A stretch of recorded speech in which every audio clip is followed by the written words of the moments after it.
Hey everyone, Corey from CoreyReviews here to do a quick early review for the newest found footage science fiction film, Earth to Echo. Now, Earth to Echo is directed by Dave Green. It's about three childhood friends who all live around the same area together, and they're forced to move because there's going to be this freeway that's opening up. And it's like the last week that these three friends are able to hang out with one another and kind of go off and have these like fun adventures before they all have to kind of move away. And so these weird events start to happen. Their phones start to get these encrypted messages and maps, and they're wondering like what the heck is going on. And this map takes them to this little alien that they end up calling Echo. And without spoiling anything else, these three friends along with their female classmate Emma help Echo find his way back home. Now I gotta admit, this was one of my most anticipated films of the summer. I love these fun science fiction, kind of fantastical type films. And the thing that makes this film even better, in my opinion, was the inclusion of found footage. It kind of had a Spielbergian feel to it. It felt like if Spielberg were to kind of reattempt doing E.T. for a new audience and he decided, hey, I want to do found footage, this would be the film that he would make. I really loved the chemistry between the three main actors, and the characters are Alex, Tuck, and Munch. And these three kids have, very different personalities, and it really helps them kind of play off one another in a very fun, interesting way. And one thing I loved about it as well is that these three kids are unknowns, and it felt like the casting director just went off and was like, you know what? I found these three kids, they're actually real life best friends, they want to be in a movie, they seem pretty cool, let's just put them in this movie and they're real best friends and just pretend like you're going through this crazy science fiction fantasy adventure. With the inclusion of the found footage, it really helped make you believe that. And that's one thing that I love about found footage, is that it helps me believe what I'm actually witnessing, because it kind of gives you that, home video viewing experience. It's like one of the characters just came over to your house and they're like, hey, look what happened this weekend. It really just felt believable and fun and exciting, and it really just helped you feel even that much more invested in the characters, the storyline, all the situations, everything that was happening with the inclusion of the found footage. And then also with the inclusion of Emma, their female classmate. She comes in and, wants to help out as well, and bringing her into this group of the three main characters, was also really great. And they all have kind of their own interesting backgrounds, and you find out over the course of the film, even though this is like a science fiction type movie, it's much more about these kids and kind of their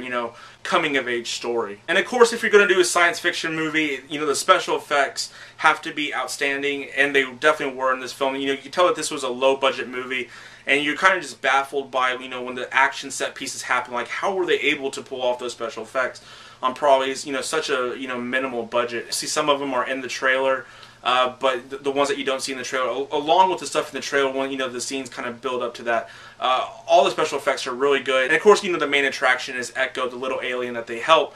And I loved Echo. I felt like this was, a little alien that they could make like a franchise off of. As you can tell in the trailer, Echo is injured, so you know that there's a lot more that, Echo as an alien can do that wasn't even shown in the film. So I love the character of Echo. The chemistry between this little robotic alien and these four main characters were really good and believable. And this film also has great comedy, suspense, drama, and heart, a lot of which comes from one of the characters, Munch, who, in my opinion, is my favorite character of the film, probably one of my favorite parts of the film. I didn't really have a lot in terms of negatives. At times I did feel that the film was a little cliche, and certain things were very convenient, and there were a few things that didn't really completely make sense, like, how Echo's signal was able to kind of mess up their cell phones, but not their camcorders. Stuff like that you're kind of like, wait, what? But then later on throughout the film, you kind of just throw it under the rug and you're just going along with the ride. The first 15 minutes also did take a little bit of time to build. The first 15 minutes is very much, hey, these are the main characters, this is what they're like. For a movie that's only about like an hour and 20, hour and 30 minutes, it does seem like it takes a bit of time to kind of build to the main premise of the story. But when it does get really good. And, sometimes the movie does take these little detours that weren't entirely unnecessary, but you could tell that they were definitely filler to kind of, round out the film's runtime.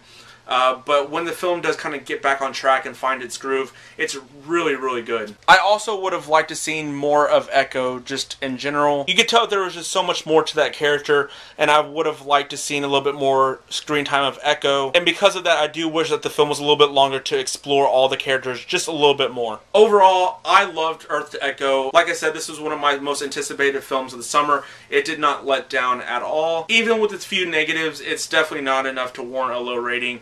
I give Earth to Echo an 8.5 out of 10. I recommend everyone who's watching this to check this film out. It's kind of everything that I wished Super 8 would have been. I didn't really care for Super 8. but it's everything that I wish that movie would have been. I personally love this film. I love the main characters. I would love to see a sequel to revisit these characters again. I love kind of the life lessons, the morals, and just the coming of age story with these characters and the believability of it all. And speaking of the found footage and the director, this film was shot very, very well. It's one of the most well-directed found footage films I've seen to date. So yeah, guys, I really dug this movie. Earth to Echo comes out July 2nd. When the film comes out, let me know your thoughts of it down below. If you've already seen the film, again, let me know your thoughts down below, and we'll talk Earth to Echo. So I hope you all enjoyed this review, and until next time, Corey from CoreyReviews. See y'all later.